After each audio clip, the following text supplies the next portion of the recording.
Bismillahirrahmanirrahim. Students, we are again today together to discuss our lecture number 16. So I hope that all of you are in good mood today. आज मुझे बताएं जी कि लगता है कि मुझे आपको काफ़ी सारों को आज मूड ऑफ लग रहा है. मुझे क्या रीज़न है, क्या काफ़ी सारों का. जी आप मुझे बताएं जी, आपका मूड क्यों ऑफ है? ओह, आपका आज मोबाइल ख़राब हो गया. Very good. चलें, ये तो अच्छी बात है कि आपका मोबाइल ख़राब हो गया और आप कंसंट्रेट कर सकेंगे कुछ पढ़ने की तरफ. और आप मुझे बताएं जी, आपका क्यों मूड ख़राब है? ओह, आपको डांट पड़ी है वालिद साहब से. क्यों डांट पड़ी है? अच्छा, आप शाम को दोस्तों के साथ निकले और घर लेट आए और आपके वालिद साहब ने आपको डांटा. Very good. तो देखें, ये तो बड़ी इंपॉर्टेंट चीज़ है ना. आपने अपने घर में तो अपने पेरेंट्स का ख्याल रखना है और पेरेंट्स आपका ख्याल रखते हैं. So if you violate the rules of your home, so then strategically your parents are basically you're asking for trouble, frankly speaking. So चलें, कोई नहीं, आज थोड़ा सा हम केस स्टडीज डिस्कस करेंगे. तो इंटरेस्टिंग सिनेरियो है और होपफुली आप लोगों का मूड भी अच्छा होगा.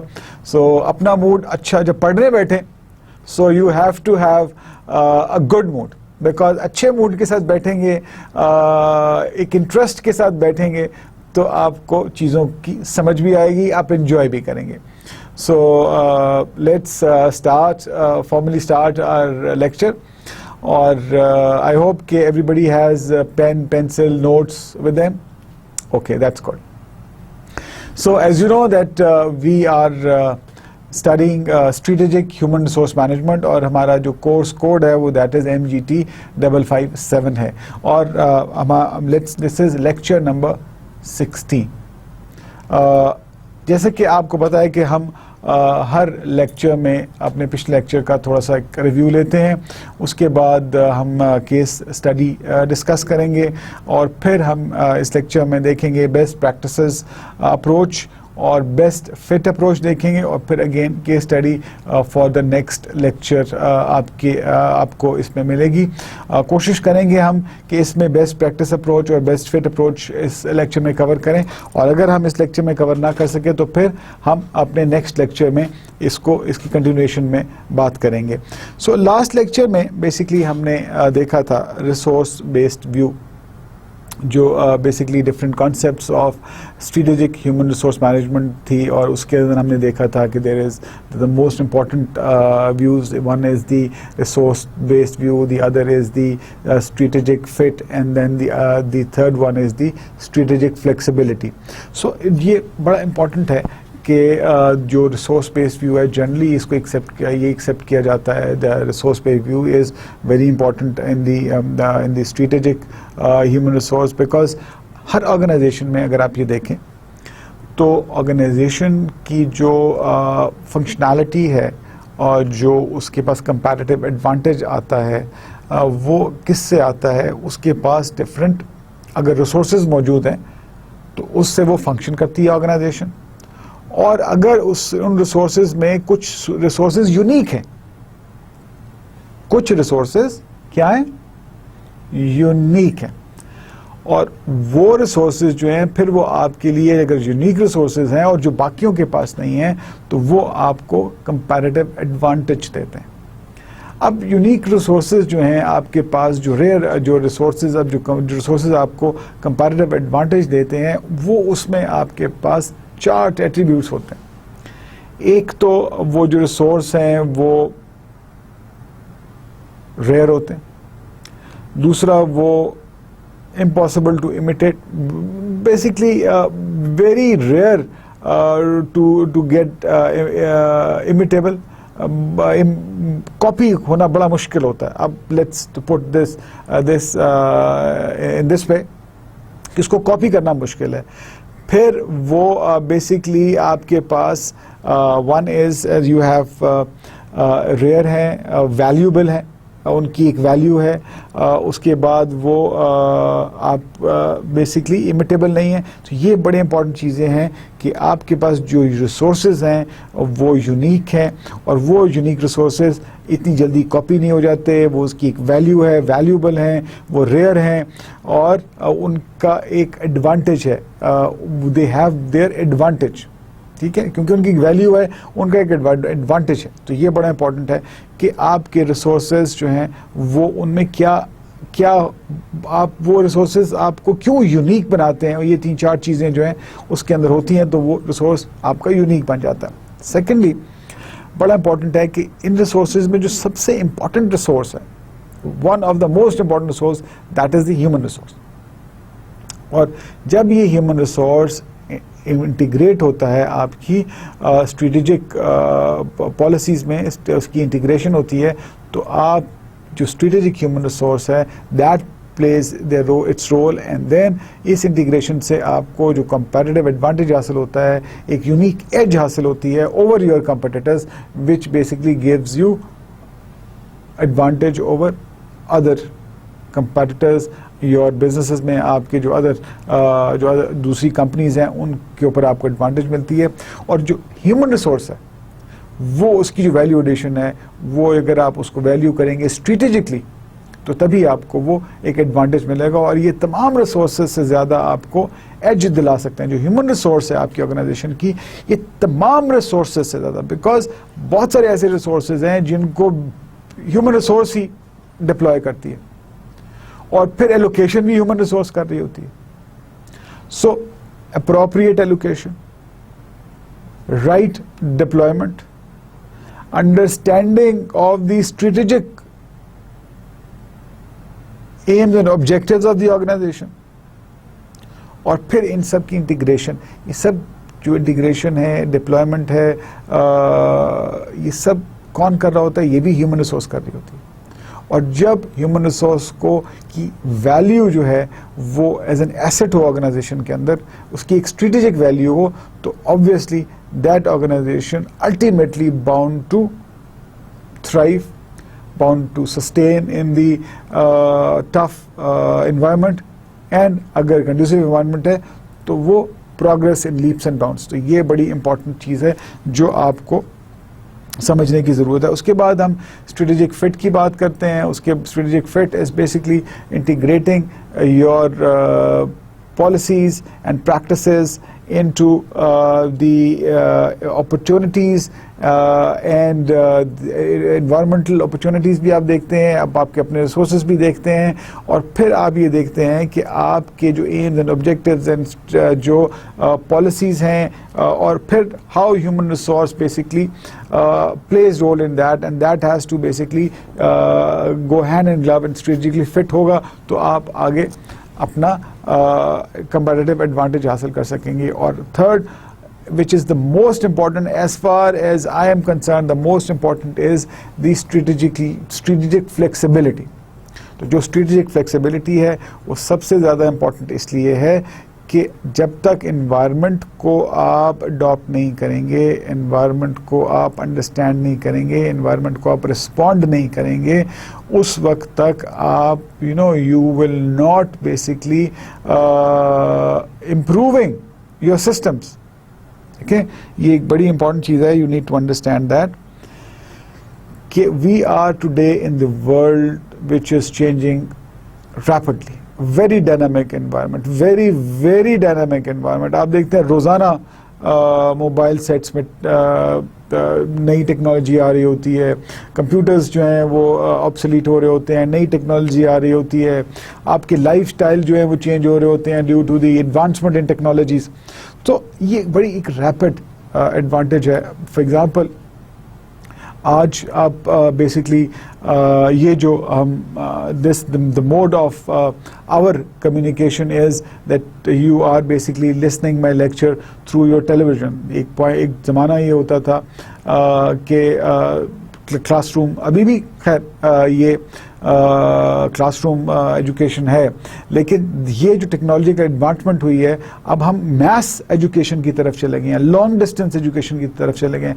आपको क्लासरूम में आने की ज़रूरत नहीं है। And wherever in the world at one point in time, पूरे पाकिस्तान में या दुनिया में जहाँ भी ये जो ट्रांसमिशन देखी जा सकती है या जहाँ पहुँच रही है, ये लेक्चर सुना जा रहा है with all it's clarity, with all dynamics.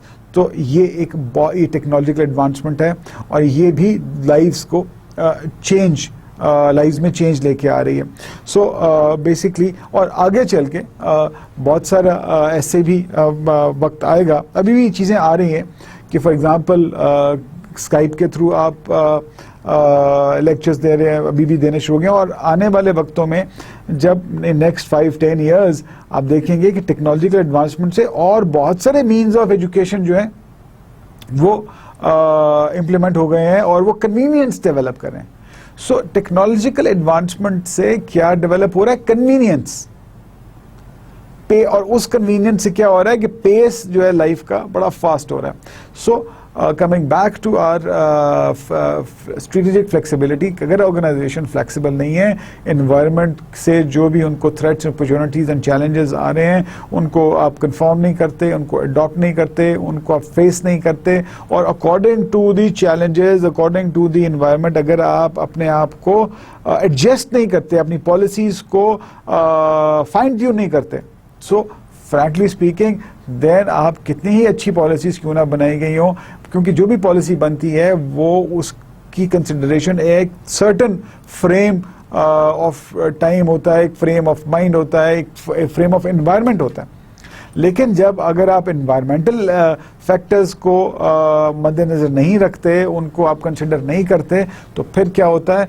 फिर वो आपका एक गैप डेवलप हो जाता है। जब वो गैप डेवलप होता है तो फिर आप देखते हैं कि जी जो रिजल्ट हैं वो अकॉर्डिंग टू योर प्लानिंग नहीं आ रहे, और वो फिर जब आप एनालिसिस करते हैं तो आप कहते हैं ओहो, हमने तो ये चीज़ें जो हैं वो सोची नहीं थी, और हमने ये कंसिडर ही नहीं की, और ये चेंज हो रहा था एनवायरनमेंट में, ये हमारे पास ये एक सिग्नल्स आ रहे थे इस चेंज के, but we have not consider it.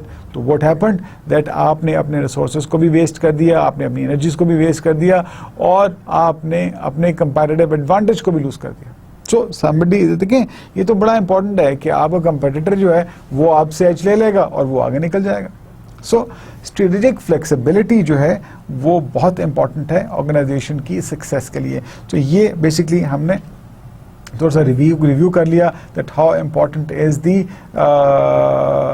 Concepts of the strategic human resource management, और उसके अंदर resource based management, strategic fit and strategic flexibility हमने डिस्कस की है। सो अब हम चलते हैं केस स्टडी की तरफ, और ये बेसिकली ये हमने ऑलरेडी डिस्कस कर लिया तीनों व्यूज़, और अब हम केस स्टडी की तरफ आते हैं। और case study basically is a Fudge career. ये बड़ी इंटरेस्टिंग है, और इससे पहले कि हम ये केस स्टडी चलें, हमें केस स्टडी पहले डिस्कस कर लेते हैं। क्वेश्चंस मुझे उम्मीद है कि आप लोगों ने पढ़ लिए होंगे, और आपने केस स्टडी भी मेरा ख्याल है लास्ट लेक्चर में आपके पास ये मैंने दी थी, और ये आपको लास्ट लेक्चर में ही पढ़ लेनी थी। और ये कितने लोगों ने आज ये पढ़ी है? जी, आपने लास्ट लेक्चर में पढ़ी थी और अब भूल गए। वेरी गुड, एक्सेलेंट, शाबाश बेटा। ये इसको आप अगर इस लेक्चर में, उस लास्ट लेक्चर में डिस्कस नहीं हुई और इस लेक्चर में होनी है, तो आपने दोबारा पढ़नी है। ये बड़ी इंपॉर्टेंट है।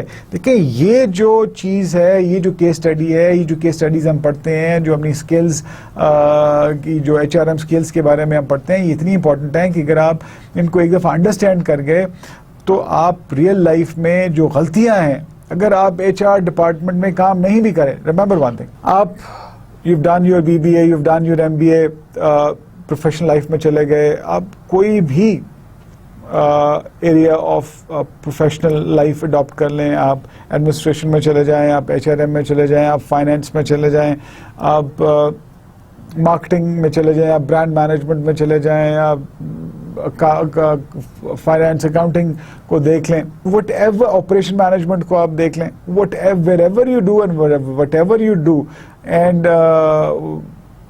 What ever you basically do in your professional life, ये जो केस स्टडीज हैं और ये जो एप्लीकेशंस हैं of human resource management and strategic human resource management, और ये जो इंटीग्रेशन हम कर रहे हैं, बेसिकली हम ये जो strategic human resource in real sense कर रहे हैं कि हम प्रैक्टिकल लाइफ की जो एग्जांपल्स हैं, जो केस स्टडीज हैं, वो इंटीग्रेट कर रहे हैं अपनी स्टडीज के अंदर, अपने HRM कॉन्सेप्ट्स के अंदर, और उसमें स्ट्रेटेजिक एलिमेंट्स को डिस्कस करें, जिससे हमारी लाइव्स में, हमारी नॉलेज में इजाफा होगा, हमारी लाइफ में वो चीज़ें हम स्टडी करेंगे और हम गलतियां रिपीट नहीं करेंगे और हम अप्रोप्रिएट अच्छे सही डिसीजन देंगे। तो ऑब्जेक्टिव क्या है?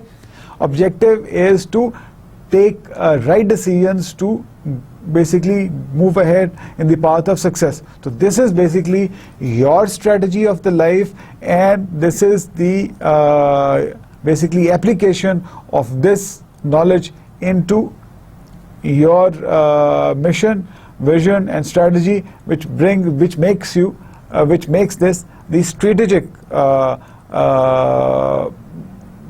strategic element in your progress. तो ये बड़ी इंपॉर्टेंट चीज़ है, इसको आप समझने की कोशिश करें और इस पे आप बेसिकली इसको सीरियस लें। ये बड़ी इंपॉर्टेंट चीज़ें हैं और मेरी कोशिश होगी कि ये आपको जो आपकी असाइनमेंट्स हैं उसके अंदर भी बेसिकली आपके जो क्विज़ेज़ हैं इसमें से भी मैं कुछ कॉन्सेप्ट्स जो है उसमें पूछूंगा। सो ये अब कैरियर की बात है, हमने रिक्रूटमेंट सिलेक्शन और बाकी चीज़ें हमने डाइवर्सिटी और बाकी बहुत सारी हमने केस स्टडीज डिस्कस की हैं। आज जो है वो कैरियर के बारे में है और लेट्स रीड आउट। मैं दोबारा पढ़ता हूँ ये जो केस स्टडी है ताकि आपकी अंडरस्टैंडिंग जो है वो उसमें थोड़ी बेहतरी भी आ जाए। So Anne Fudge has built her career by breaking through the barriers that have frustrated women and minorities in gaining access to the top levels of the management. आपने एक मैनेजमेंट के अंदर और ह्यूमन रिसोर्स मैनेजमेंट के अंदर एक concept पढ़ा होगा ग्लास सीलिंग का। कितने लोगों ने ग्लास सीलिंग का कॉन्सेप्ट पढ़ा जी? बहुत से लोगों ने पढ़ा। Very good, excellent.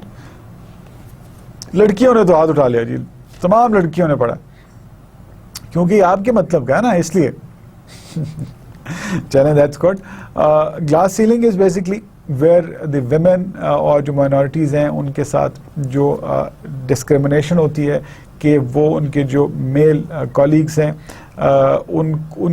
उनके लेवल पे उनको प्रमोशंस नहीं मिलती, उनको वो टॉप लेवल पे नहीं जा सकते, उनको सैलरी के अंदर डिस्क्रिमिनेशन होती है। तो this is the concept of the glass ceiling. अगर आप गूगल कर लें या आपने ऑलरेडी पढ़ा भी है बहुत से लोगों ने, जिनको नहीं पता, ये बड़ी इंपॉर्टेंट है। ग्लास सीलिंग कॉन्सेप्ट आपको पता होना चाहिए, ये बहुत इंपॉर्टेंट है। रियल लाइफ में इसकी बहुत एप्लीकेशंस हैं, इसलिए ये आप अगर आपने नहीं पढ़ा, मैंने आपको ब्रीफली एक्सप्लेन कर दिया, इसमें हम थोड़ा सा और डिटेल में एक्सप्लेन करेंगे। लेकिन अगर आपको पढ़ना है तो आप प्लीज़ इसको गूगल कर लें, आपको बिल्कुल ये मिल जाएगा, विकिपीडिया में आपको मिल जाएगा। लेकिन आपकी जो बुक्स हैं स्टीफन बी रॉबिन्स, उसमें भी ये मौजूद है, और अगर आपने HRM की जो आपकी रिकमेंडेड बुक्स हैं उसमें भी डेफिनेटली ये होगा। तो ग्लास सीलिंग कॉन्सेप्ट जो है उसको आप प्लीज़ ज़रूर एक दफ़ा ज़रूर देख लीजिए।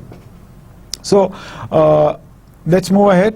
तो फज जो है वो बेसिकली उसने बड़ी मेहनत की, अपने कैरियर को बिल्ड किया और उसने वो तमाम बैरियर्स तोड़ दिए जो कि एक ख़वातीन और माइनॉरिटीज़ को फेस करने पड़ते हैं ऑर्गेनाइजेशन में मूव करने के लिए, तरक्की करने के लिए। Not only did she break the glass ceiling to work her way to head the division at Kraft Foods, but as a woman of color has headed one of the nation's largest advertising and communication companies. So क्योंकि वो basically minorities में means के वो black brown skin से ताल्लुक़ था उसका, और फिर वो औरत थी और उसने तमाम फोर्सेस के साथ एक जंग लड़ी और वो successfully in heading one of the divisions of the craft food, one of the biggest food chains in the world. और फिर एज अ वुमेन उसने फिर एज अ हेड भी किया एक one of the largest advertising and communication companies of the country. US की बात हो रही है। तो उसका जो बैकग्राउंड है वो ये दिया है कि after graduating from Simmons College with a bachelor's degree in management and earning an MBA from Harvard, तो उसने सिमंस कॉलेज से बैचलर्स किया मैनेजमेंट के अंदर और MBA किया from Harvard University. And Fudge embarked on a career with General Foods, वो General Foods में बेसिकली उसने जॉब में इसको मिली जो कि बाद में क्राफ्ट फूड के नाम से कन्वर्ट हो गया एज अ मार्केटिंग असिस्टेंट। तो उसकी जो इनिशियल जॉब थी वो थी as a marketing assistant. Her early career efforts were met with tremendous success, तो उसका जो अर्ली कैरियर था वो उसको ट्रेमेंडस सक्सेस मिली basically. Her performance excelled propelled by gang for developing successful marketing campaigns, और वो उसकी जो परफॉर्मेंस है उसने एक्सेल किया, प्रोपेल किया, और वो बेसिकली उसकी जो एबिलिटी थी वो बेसिकली मार्केटिंग कैंपेन्स बहुत ज़बरदस्त डेवलप करती थी। सो इसीलिए वो इसकी परफॉर्मेंस को बड़ा अप्रिशिएट किया गया। As a brand manager she was credited with rekindling the excitement behind Kool-Aid log cabin syrup and stove topping stuffing. So वो फिर प्रमोट हो गए, ब्रांड मैनेजर हो गई, और एज अ ब्रांड मैनेजर उसको बड़ी सक्सेस मिली। जो ब्रांड जिस पर उसने काम किया, जो Kool-Aid भी है, लॉग कैबिन सिरप है, और स्टोव टॉप स्टफिंग, ये जिन इन ब्रांड्स पे उसने काम किया उसको बड़ी सक्सेस मिली इसके ऊपर, और उसकी क्रेडिट पे ये इनकी सक्सेस है।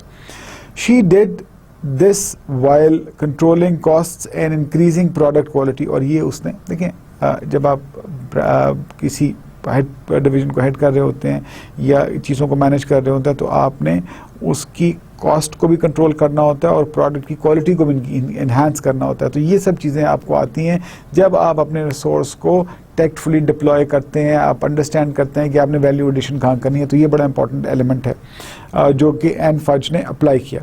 For her efforts senior managers at Kraft rewarded her with a promotion to head of the beverages desserts and post division of the company. और उसने इतना अच्छा काम किया कि जो मैनेजमेंट है उसने उसको हेड ऑफ द डिवीजन बना दिया, जो कि उनका beverage desserts and post division of the company था। Then this division had annual revenues in excess of $5 billion and accounted for the more than 15% of the entire company's revenue। और ये जो division था जिसका उसको हेड बनाया वो उसका रेवेन्यू $5 बिलियन से ज़्यादा था, और ये पूरी जो ऑर्गेनाइजेशन थी उसका 15% रेवेन्यू ये डिवीजन बेसिकली जनरेट करता था। तो ये I think one of the most important divisions जिस पे एन फज ने इतनी जल्दी जो है वो प्रोग्रेस की और बड़ी मेहनत से की और उसको प्रमोशन मिली, और इसका जो कैरियर है वो अनब्लेमिश्ड इम्पैकेबल कैरियर जो है उसका वो नज़र आ रहा है। After just years into the job, Fudge stunned everyone. She announced that she was quitting. She was leaving her job not to focus completely on raising her children or for a bigger challenge in another organization. So, okay, here comes the catch. Here comes the issue. Here comes the problem. मतलब काफ़ी सालों काम करने के बाद N ने अचानक announce कर दिया कि जी वो रिटायर हो रही है, वो छोड़ दी नौकरी। एंड एवरीबडी वाज शॉक्ड कि भाई इतना अच्छा काम करने वाली, इतनी प्रमोशन मिल रही है, everybody is basically everybody likes her, और व्हाई शी इज लीविंग। और फिर ये भी नहीं कि वो उसने अपने बच्चों को बेसिकली रेस करना है या किसी और कंपनी को ज्वाइन करना है। So let's find out the reason why she is quitting. Basically, she was quitting so she could spend time on herself. Okay, तो वो नौकरी छोड़ दी थी इसलिए कि वो चाहती थी कि वो अपने ऊपर जो है वो अपना टाइम स्पेंड करे। Basically, and after more than 20 years of working incessantly and infrequently seeing her family, she had enough. So 20 साल जो है उसने काम किया और अब वो she had enough, उसने कहा बस अब बहुत हो गया, मैं अब अपने ऊपर जो है वो अपना टाइम लगाऊंगी, और that's it. Fudge wanted to go to cycling, enjoy her house and sit on her front desk and read books. तो वो साइकिलिंग वो करना चाहती थी, वो बेसिकली अपने घर में फ्रंट डेस्क पे बैठ के वो किताबें पढ़ना चाहती थी. सो वो दैट्स हाउ शी वांटेड कि जी अब बस मैंने कुछ नहीं करना, और and I wanted to basically quit the job. She wanted to meditate and to have normal life for life of eating a home cooked dinner with her husband. तो ये सारी चीज़ें जो हैं वो एक होमली लाइफ गुजारना चाहती थी, और इसलिए उसने बेसिकली क्विट कर दिया. अब अगेन एक और टर्न आया, और वो टर्न ये था कि 2 साल तक जब ये उसने किया, तो after a self imposed sabbatical she decided to return to the world of work. 2 साल के बाद उसने ये सोचा कि अब बहुत हो गया, वो अब वापस काम की तरफ आना चाहिए. So she returned back to the work, and in late 2003 Fudge was lured back to a corporate America with an opportunity to take a helms of the advertising and communication company Young and Rubicam. और ये एक बड़ी famous advertising agency है America की, Young and Rubicam, और उसको opportunity मिली 2003 में to head basically this advertising and communication company. A company with revenues of about 40% for her previous job. So जो पहले जो जहाँ पे काम कर रही थी उसके revenues के मुकाबले में इसके जो revenues थे Young and Rubicam के वो 40% थे. She was taking over an organization which was having serious problems, और जब ये take over कर रही थी organization को उसके serious problems थे. The past several years under its previous leadership the company was neglected. और पिछले काफ़ी सालों से जो लोग उसको हेड कर रहे थे वो बेसिकली कंपनी जो है वो काफ़ी निगलेक्ट हुई थी. Executive greed was rampant, but more important the organisation was losing customers. और एग्जीक्यूटिव ग्रीड थी, उसके बाद सबसे जो चैलेंज था वो ये था कि जो कंपनी है वो अपने क्लाइंट्स को लूज़ कर रही थी. So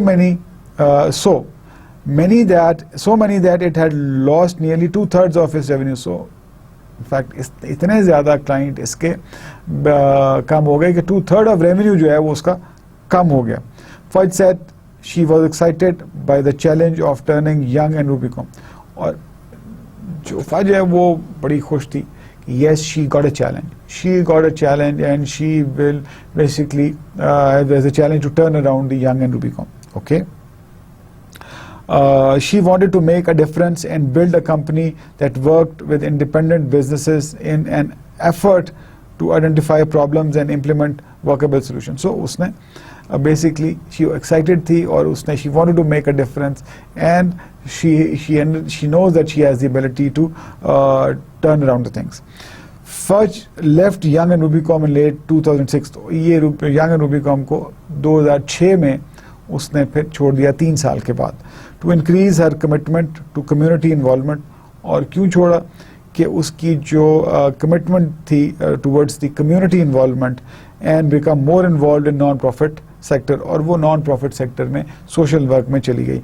Her current involvement includes the board of Rockefeller Foundation and the Council of Foreign Relations. तो उसकी जो current involvement है वो Rockefeller Foundation में के board पे है, और Council of Foreign Relations के basically board पे है. So Fudge ने अपना MBA किया हार्वर्ड से, उसके बाद वो क्राफ्ट फूड में चली गई एज मार्केटिंग असिस्टेंट, और बड़ी मेहनत से काम किया, और प्रमोशन हुई, वो डिवीज़न की हेड हो गई वहाँ पे. उसके बाद फिर उसको एकदम से ख्याल आया कि बहुत हो गया, I want to spend time on myself, और उसने रिज़ाइन कर दिया. और लोगों को बड़ी हैरत भी हुई उसके इस बेसिकली एक्शन से.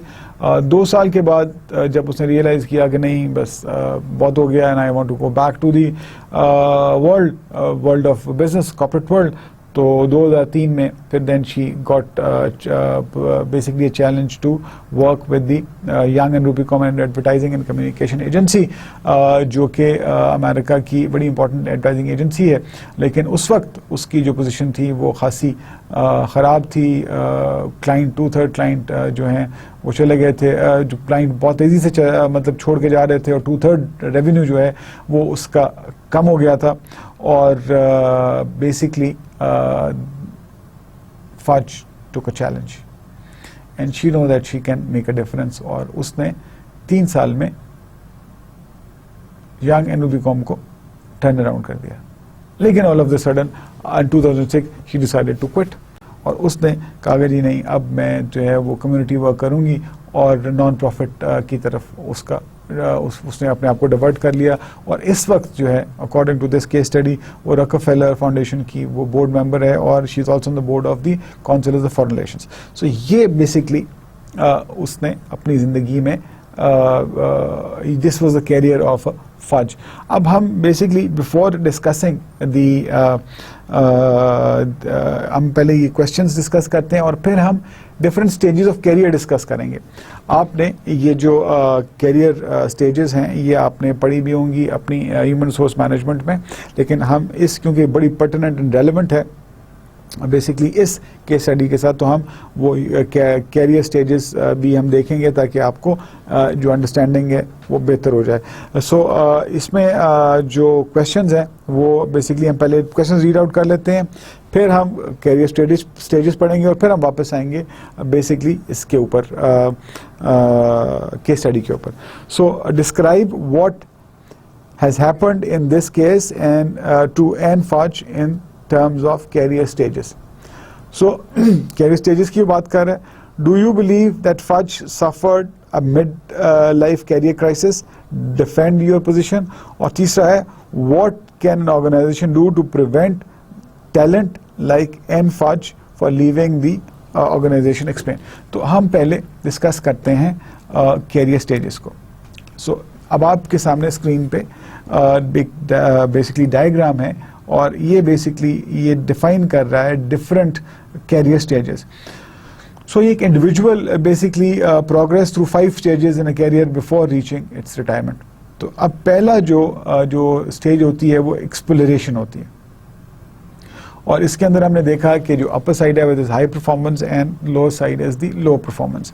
सो जब आप मिडिल ऑफ द लाइन में जाते हैं तो सबसे पहली जो स्टेज है लाइफ की वो एक्सप्लोरेशन है, और ये जो एक्सप्लोरेशन स्टेज है वो है transition from school to work. तो जो जब आप एजुकेशन हासिल करते हैं, एजुकेशन हासिल करने के बाद जब आपको पहली जॉब मिलती है तो वो जो फेज़ है उसको आप एक्सप्लोरेशन कहते हैं. आप डिफरेंट चॉइसेस देते हैं, अच्छा मैंने ये करना है, मेरा ये एप्टीट्यूड है, मैंने ये जॉब मेरे लिए अच्छी है, ये बिजनेस करना है, और व्हाटएवर जो आप अपने तौर पे एक्सप्लोर करते हैं. और फिर अल्टीमेटली एक स्टेज आती है बेसिकली, अब ये स्टेजेस है फ्रॉम ये आप पैदा होने के बाद 5 साल 10 साल 15 साल 20 साल 25 साल तक आप इन एक्सप्लोरेशन स्टेज से निकल के आप एस्टेब्लिशमेंट स्टेज पे आ जाते हैं, और here you get your first job.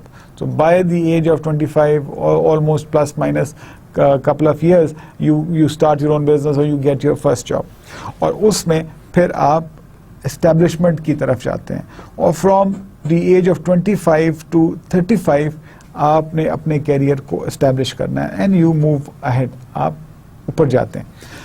अब basically at the age of 35 आप मिड कैरियर पे आ जाते हैं, और मिड कैरियर में अब आप आके आप ये देखते हैं कि मिड कैरियर में या तो आपकी परफॉर्मेंस मिड कैरियर में और ऊपर जाती, या आपकी परफॉर्मेंस मिड कैरियर में डिक्लाइन करती है, या आप स्टेबल रहते हैं. तो ये दोनों चीज़ें, ये तीनों ऑप्शंस हैं. आपने बहुत मेहनत की मिड कैरियर में, आप from the age of 35 to 50 you shoot like a rocket, और दूसरा ये है कि आपने परफॉर्मेंस ठीक नहीं दी तो आप 50 पे नीचे आ गए, या आपने बेसिकली अपने मिड कैरियर में स्टेडी ग्रोथ की. So by the age of 50 you come into the late career, और फ्रॉम 50 to 60 फिर आप स्टेबल हो जाते हैं, फिर आप कोई इनिशिएटिव नहीं लेते, फिर आप एक लाइन पे चलते रहते हैं फ्रॉम 50 to 70, और ये आपका लेट कैरियर है, और उसको आप कहते हैं दी एल्डर स्टेज पर्सन, जहाँ पे आप मैच्योर हो जाते हैं, जहाँ पे आप बहुत सीजन डिसीजन लेते हैं, और आप अपनी लाइफ को लेट कैरियर में एंजॉय करते हैं. और फिर after 70 you are preparing for retirement, और फिर आपका ये डिक्लाइन आ जाता है. तो ये आपकी बेसिकली 5 स्टेजेस हैं कैरियर स्टेजेस हैं जिसमें exploration, establishment, mid career, late career and decline आ जाता है। तो अब हम बेसिकली दोबारा हम आप केस स्टडी पे जाते हैं और फिर हम देखते हैं कि फज जो है वो बेसिकली एन फज की पोजीशन क्या है इस केस स्टडी के अंदर। So let's basically discuss the first question. Describe what has happened in this case to N-Fudge in terms of carrier stages. अब देखें कैरियर स्टेजेस में उसने एक्सप्लोरेशन के पॉइंट ऑफ व्यू से देखा, उसने फ्रॉम मैंने पढ़ा सिमन स्कूल से, देन MBA किया उसने हार्वर्ड से, और बाय द टाइम ऑलमोस्ट 25 साल की उम्र में उसको जॉब मिल गई क्राफ्ट फूड में एज दी मार्केटिंग असिस्टेंट। और वहाँ पे 25 से बेसिकली आगे अगर हम देखते हैं तो उसने बड़ी तरक्की की, बड़ी प्रोग्रेस की, एंड प्रोग्रेस करके वो मिड कैरियर पे चली गई, और मिड कैरियर पे उसने the position of as the head of the basically वो जो आप है क्राफ्ट फूड डिवीजन की हेड बन गई। और वहाँ पे अब क्राफ्ट फूड के साथ उसने 20 साल गुजारे। सो फ्रॉम 25 टू 20, so अब 45 years के हो गए। So she spent the time she left the craft food, she was 45 years of the age. So somewhere she is in between the middle and late, बिल्कुल as पे है middle of the career के।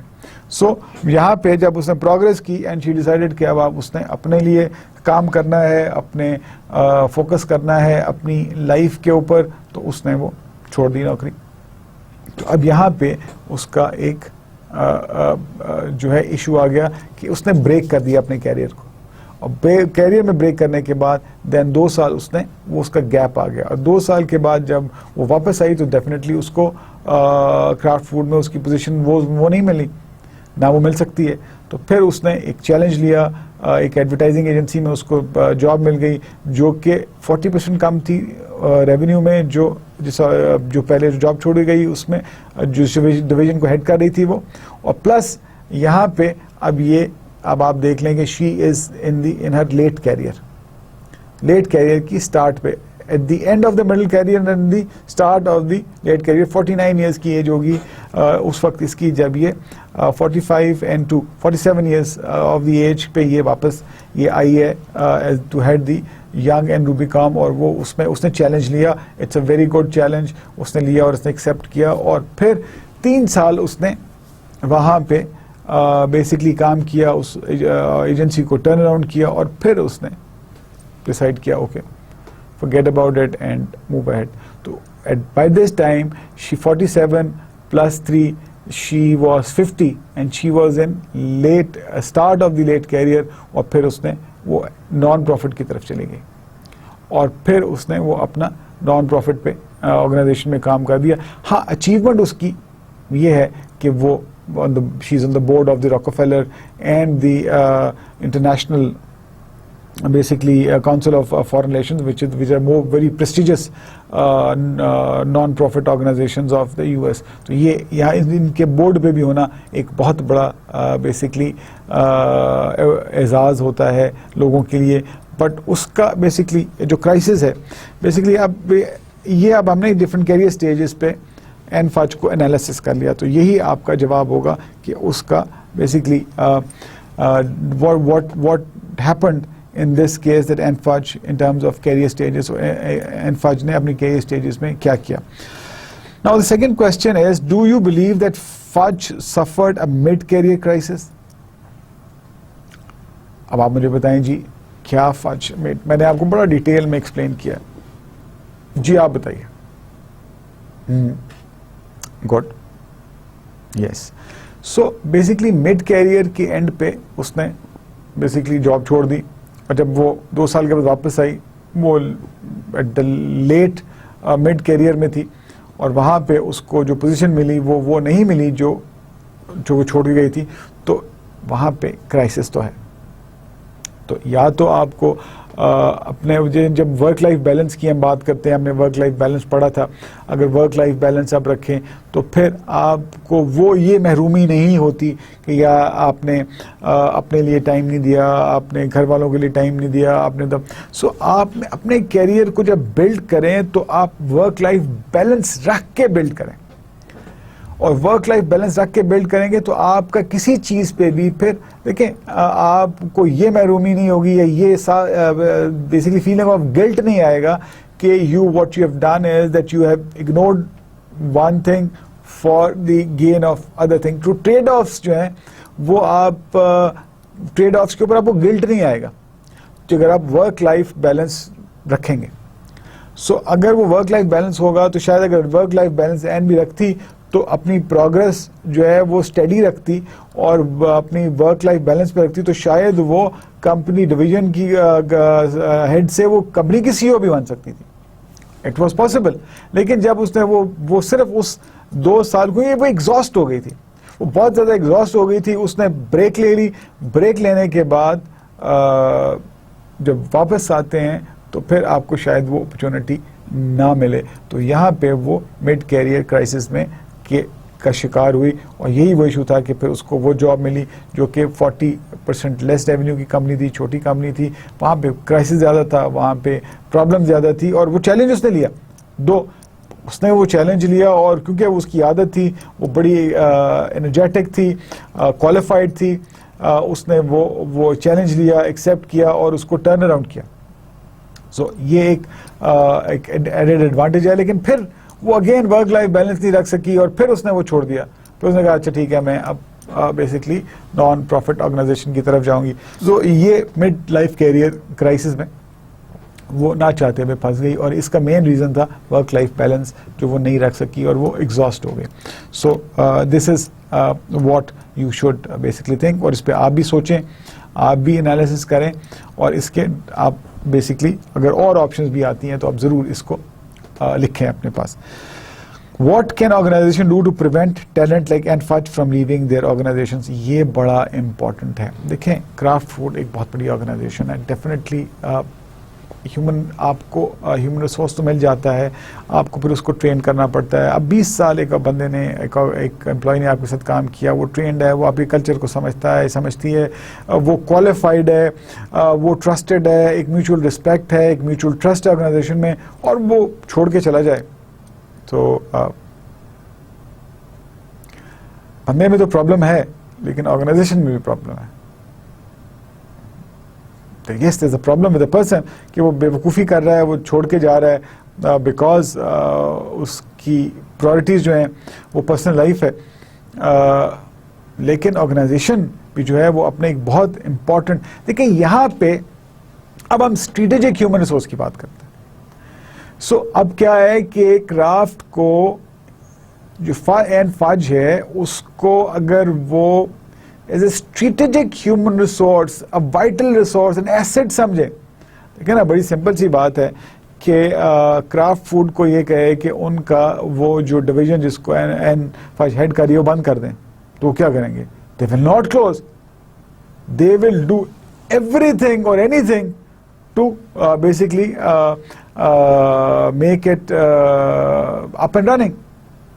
लेकिन उन्होंने N को जाने दिया because उन्होंने उसको उस इंडिविजुअल को एसेट नहीं समझा। उस जो इंडिविजुअल है उसको एसेट नहीं समझा और उसको कहा ठीक है जाती है तो जाए, फिर अब क्या कर सकते हैं।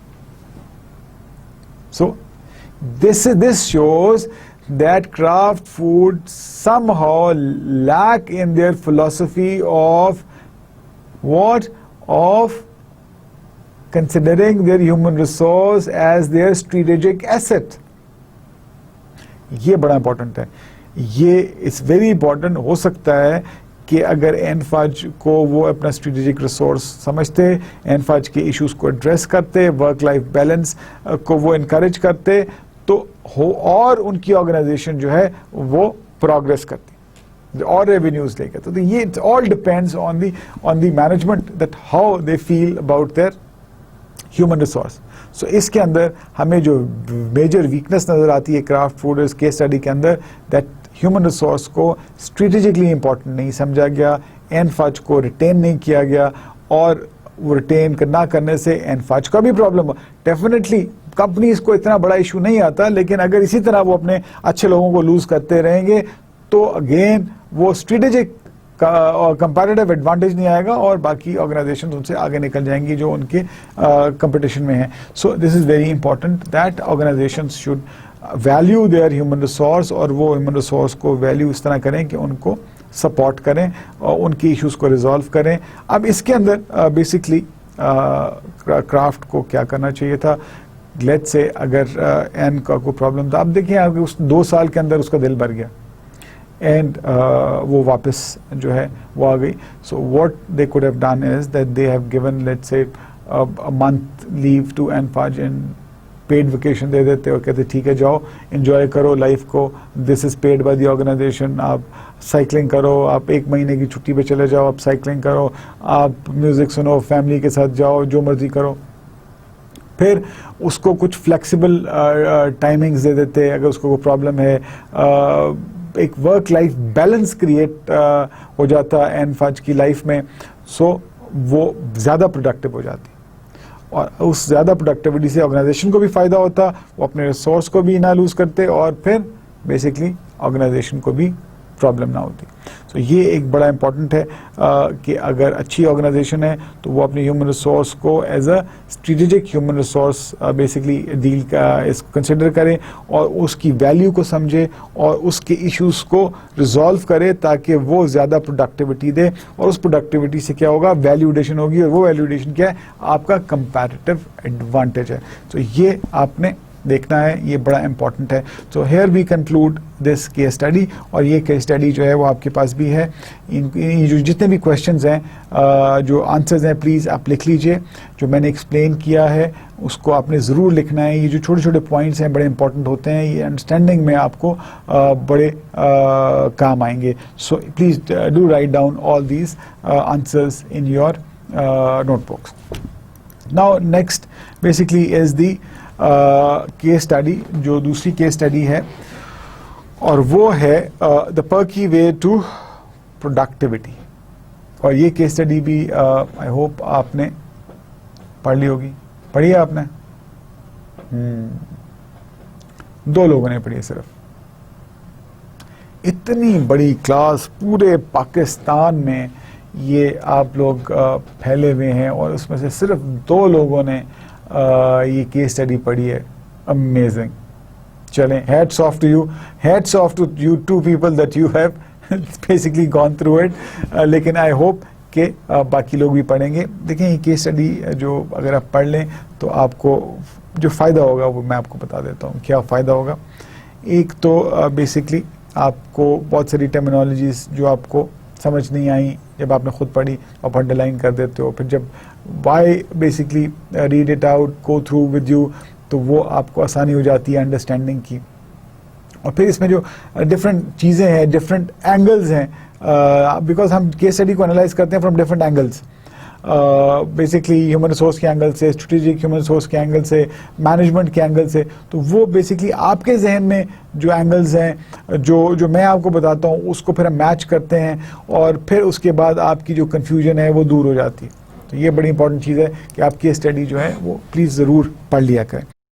So moving ahead with the case study, तो हम बेसिकली पर की वे टू प्रोडक्टिविटी, अब ये हम बेसिकली देखें, अब हमने रिक्रूटमेंट, सिलेक्शन, इंटरव्यूज़, ये सब चीज़ें पढ़ ली, फिर हमने कैरियर डेवलपमेंट, कैरियर स्टेजेस पढ़ ली। अब हम बात करते हैं रिवॉर्ड एंड कंपनसेशन की।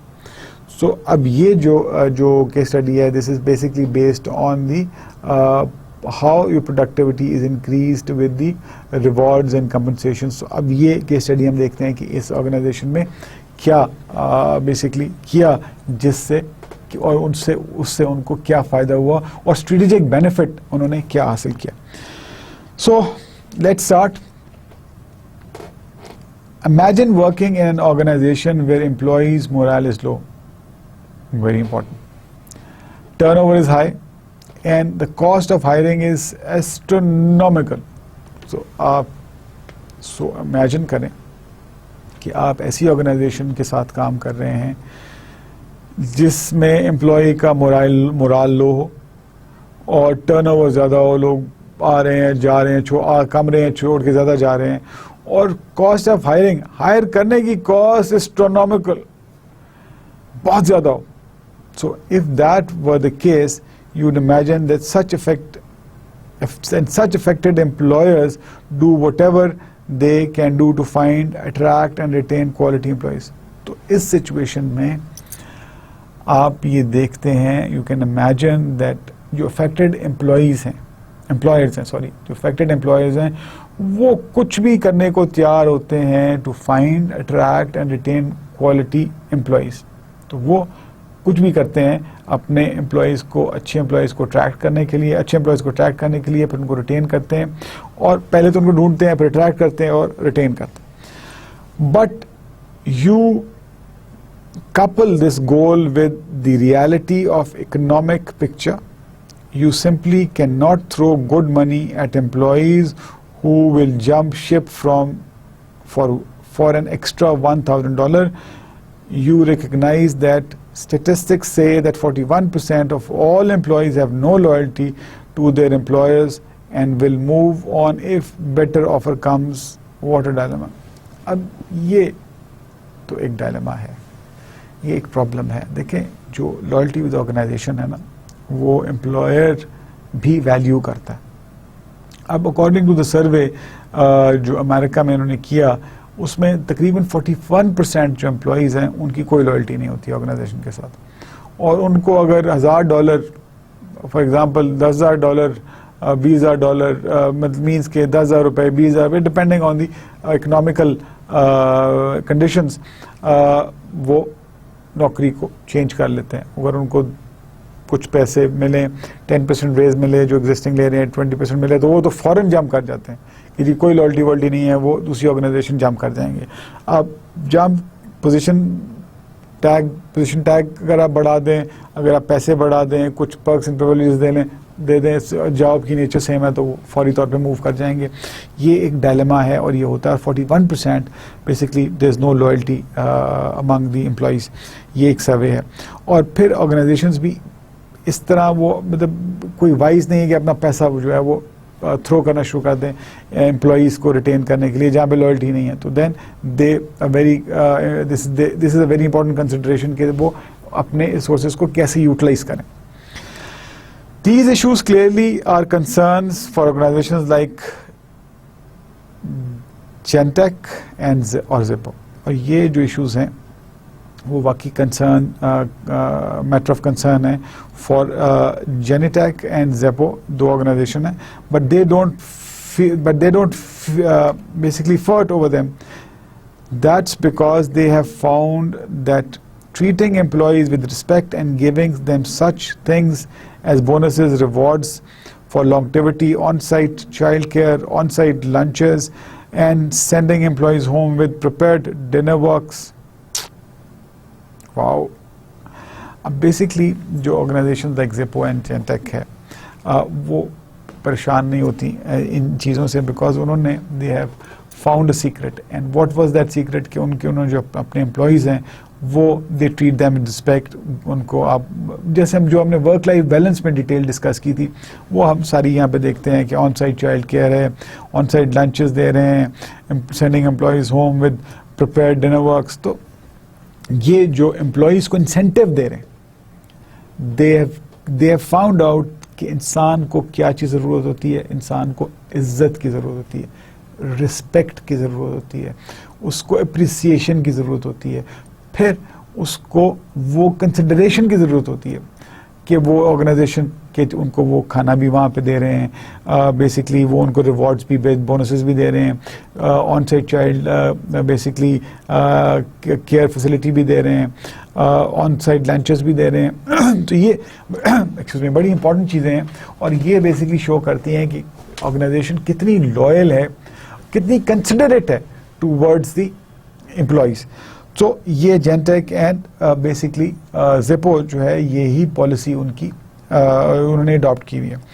Genentech is a California-based company that develops and produces drugs that cure disease. और ये कैलिफोर्निया बेस्ड कंपनी है जो कि बनाती है और प्रोड्यूस करती है ड्रग्स जो डिजीज़ को केयर करती हैं।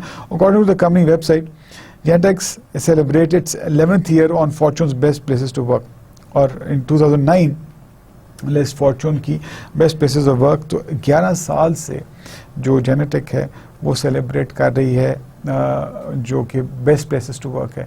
सो डेफिनेटली कुछ तो बात है जेनेटिक में जो कि उसकी फोर्ब्स की बेसिकली फॉर्चून की जो बेस्ट प्लेसेस टू वर्क है उस लिस्ट में 11 साल से नाम आ रहा है। The primary reason for this recognition are the important work that they do and the strong company culture that values equality and communication.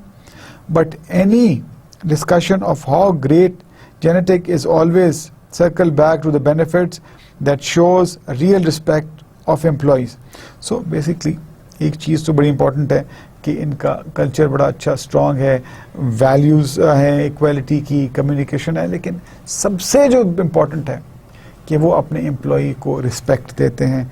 और वो रिस्पेक्ट जो है वो बेसिकली एक उस कल्चर में एम्बेड हो गई है और people have accepted that oh this is the best place to work because we get the most respect what we basically want from any employer.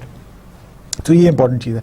In addition on the traditional benefits like retirement and health care, they provide family friendly perks such as unlimited sick leave, personal concierge services, flexible work schedules, child care, nursing, mother's room, on-site nurses, adoption assistance, and company-sponsored family events. Oh my God! देखिए, ये organisations हैं जो कि अपने आप को rate करती हैं on best places to work Fortune's list पे। 11 साल से ये फर्म वहाँ पे है। और क्यों है? Apart from the regular benefit जो कि रिटायरमेंट और हेल्थ केयर में आते हैं, ये फैमिली फ्रेंडली पर्क्स देते हैं जिसमें अनलिमिटेड सिक लीव है, पर्सनल कंसीट सर्विसेज हैं, फ्लेक्सिबल वर्क शेड्यूलिंग है, हेल्थ केयर है, नर्सिंग मदर्स रूम है, ऑन साइट नर्सेज देते हैं, एडॉप्शन असिस्टेंट है, कंपनी स्पॉन्सर्ड फैमिली इवेंट्स है। तो ये फैमिली, जैसे मैंने आपको बताया ना कि ह्यूमन रिसोर्स क्या है, organisation is just like a family. तो जितना आपका बॉन्ड स्ट्रांग होगा, एक दूसरे से आप एफिलिएटेड होंगे, एक म्यूचुअल रिस्पेक्ट करेंगे, ऑर्गेनाइजेशन में इतनी ही एक रिचनेस आएगी और उसी से आप प्रोग्रेस करेंगे, ऑर्गेनाइजेशन प्रोग्रेस करेगी। The list of innovative benefits goes on to include unusual benefits like pet insurance, free snacks, and paid 6-week sabbatical every 6 years. Zappos, the online shoe retailer, takes life as little less serious than GreenTech with perks to match their fun-loving culture like pajama parties, nap rooms, regular happy hours, and full-time life coach. So basically, अब देखें कि वो unconventional innovative benefits की तरफ जाते हैं, जैसे pets की इंश्योरेंस करा दी, फ्री स्नैक्स उनको मिलती हैं, पेड 6 वीक हॉलीडेज में उनको मिल रही हैं हर 6 साल के बाद। और फिर जो ज़ेपो है वो बेसिकली उनका फन लविंग कल्चर है, तो they do parties according to their culture, nap rooms हैं, हैप्पी आवर्स हैं। तो वो डिपेंड करता है कि कंपनी का कल्चर क्या है और उस कल्चर को वो अडॉप्ट करते हैं। So this is what they are doing. Have these benefits worked for Genentech and Zeppo? If you translate longevity to morale and loyalty, you would say they have. तो अब आप ये देखते हैं कि अगर आप longevity to morale and loyalty देखें तो इन कंपनीज में ये बिल्कुल मौजूद है। Both boasts low turnover rates and high employee ratings for satisfaction, और दोनों में low turnover rates हैं, बहुत कम लोग छोड़ के जाते हैं, और एम्प्लॉई सेटिस्फेक्शन की बड़ी हाई रेटिंग है। तो ये दोनों के बारे में ये चीज़ आती है, तो ये बड़ा इंपॉर्टेंट है। अब हम इसके क्वेश्चंस बेसिकली देख लेते हैं, क्योंकि फिर हम इस बेसिकली लेक्चर को कंक्लूड करेंगे। उसमें क्वेश्चन नंबर 1 है, describe the importance of employee benefit as a strategic component of fulfilling the goals of HRM at Greentech, Genentech and Zappos. अब हम बात करते हैं strategic component basically of fulfilling the HRM goals.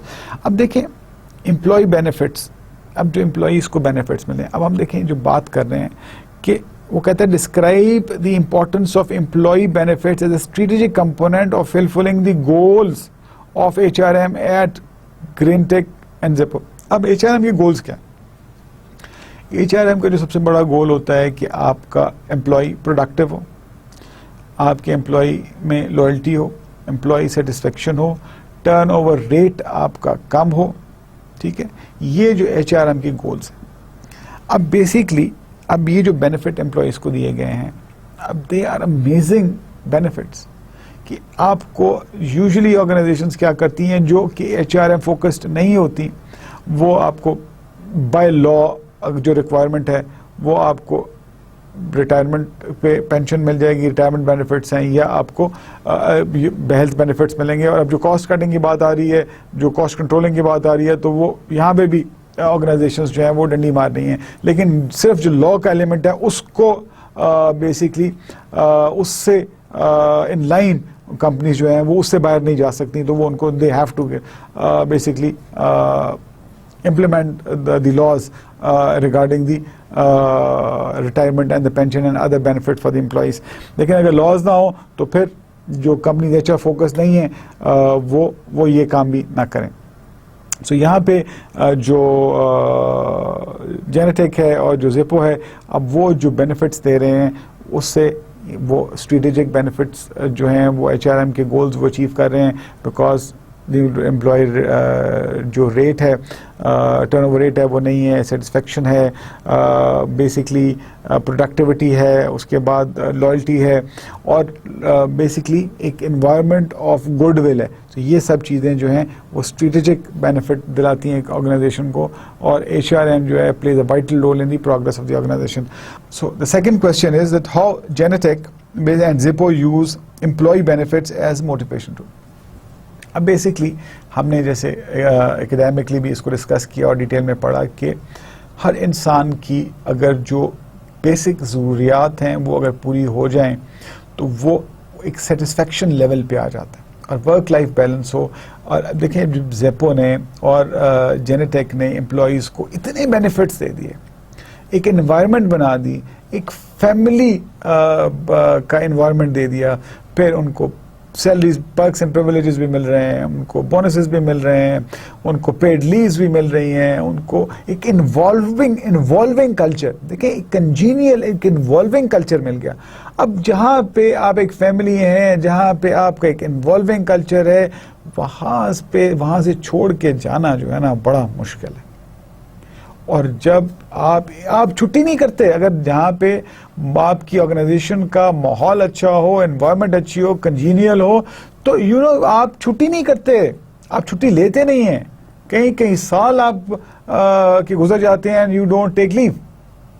देखिए यहाँ पे उसने कहा कि अनलिमिटेड सिक लीव, और मैं आपको गारंटी से कह सकता हूं कि यहाँ पे 10% लीव्स भी जो है वो अवेल नहीं होंगी। अगर आप बेसिकली इस ऑर्गेनाइजेशन की वेबसाइट पे जाएं और आप ये डेटा देखें कि अनलिमिटेड सिक लीव अगर है और कितने लोगों ने अवेल की और कितने % ने अवेल की, तो मैं I don't know, I have not gone to the side of this company, मैं ऑफ द कफ कह रहा हूँ basically in line with my experience कि मोस्ट प्रॉब्ली 10-15% से ज्यादा लोगों ने लीव ली नहीं होगी, और ये जो सिक लीव है वो भी इन डायर केसेस लोगों ने ली होगी, बिकॉज जितना अच्छा एनवायरनमेंट है लोग छुट्टी नहीं करते होंगे इसमें।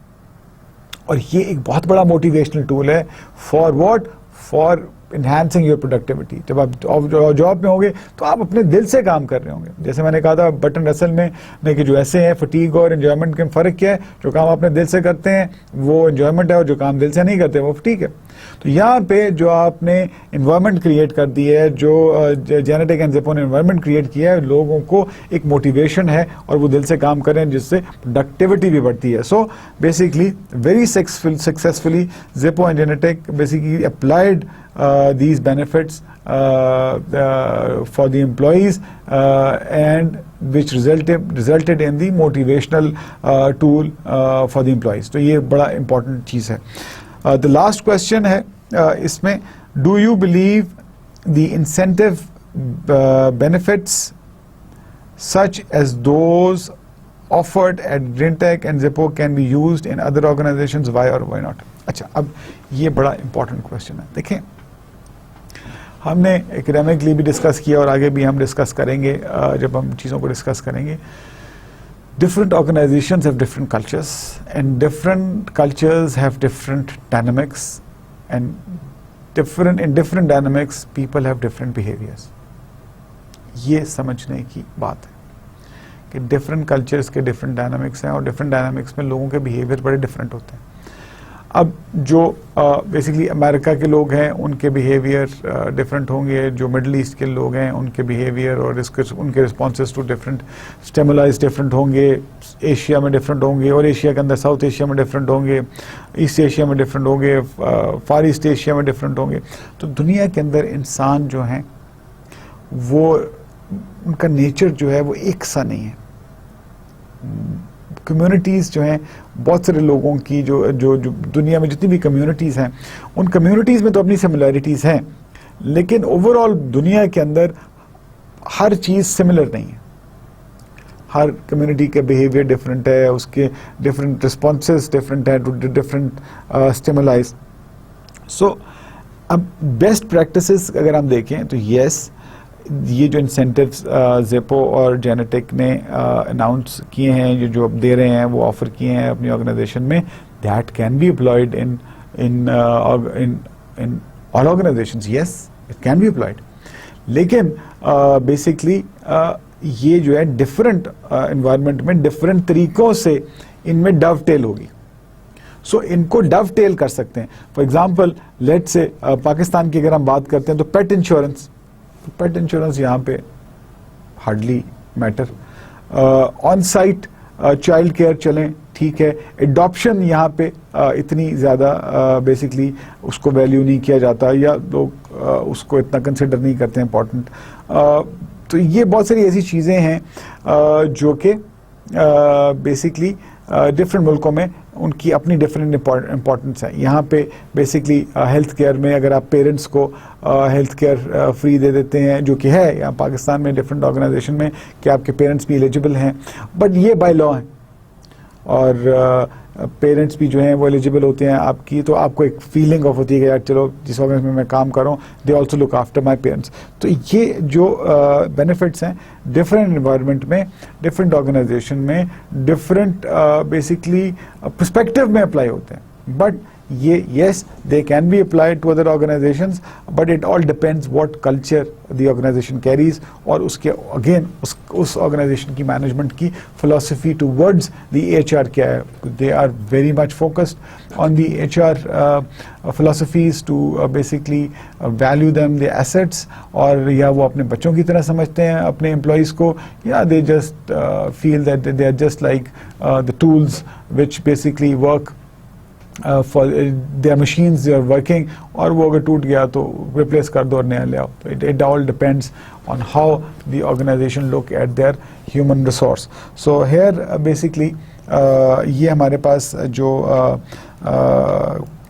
केस स्टडी है, और इस केस स्टडी के बाद हमारे पास जो नेक्स्ट जो टॉपिक है वो that is developing safety skills. अब हम सेफ्टी स्किल्स की बात करेंगे और अब हम देखते हैं कि what are the safety skills. Most probably शायद हम ये नेक्स्ट लेक्चर में बेसिकली देखेंगे कि सेफ्टी स्किल्स जो हैं वो क्या हैं. So we have basically discussed that how perks जो है वो प्रोडक्टिविटी को एनहेंस करते हैं. तो यहाँ पे हम कंक्लूड करते हैं आज का अपना हमारा ये लेक्चर, और नेक्स्ट लेक्चर में फिर हम सेफ्टी स्किल्स को डिस्कस करेंगे और बाकी चीज़ों को भी डिस्कस करेंगे.